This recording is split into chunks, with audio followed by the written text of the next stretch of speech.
In this video, we're going to look at different electronic components. Here's an overview of what we'll be looking at.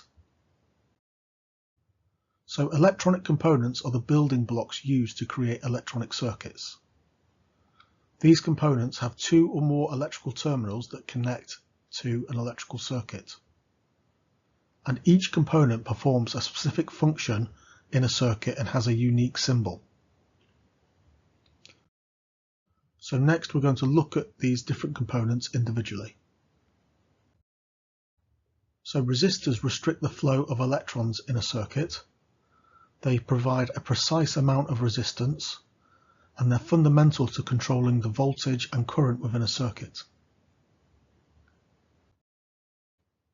Capacitors store electrical energy temporarily. They influence the rate at which voltage builds up and drops within the circuit. They are crucial in timing and filtering applications. Inductors oppose changes in current flow. They store energy in a magnetic field when a current flows through them. They're useful in filtering and tuning applications. Diodes only allow current to flow in one direction. They use p-type and n-type semiconducting materials to create a p-n junction. The junction acts as an insulator until sufficient voltage with the correct polarity is applied. Transistors can switch or amplify electrical signals. They use p-type and n-type semiconducting materials, and transistors are referred to as solid state because they have no moving parts. Integrated circuits are compact devices that contain tiny electronic components embedded within a single semiconductor chip. They can perform a variety of electronic functions, including amplification, signal processing, and calculations.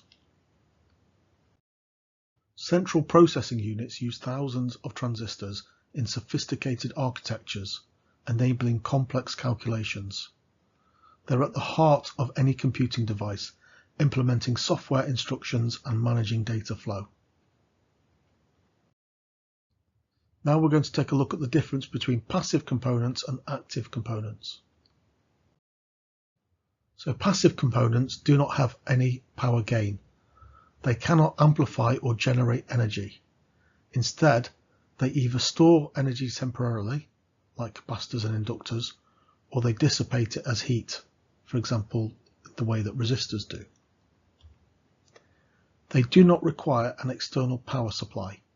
Their function is solely based on their physical properties and the role they play within the circuit's voltage and current characteristics. Active components, on the other hand, have a power gain. They introduce extra power into a circuit.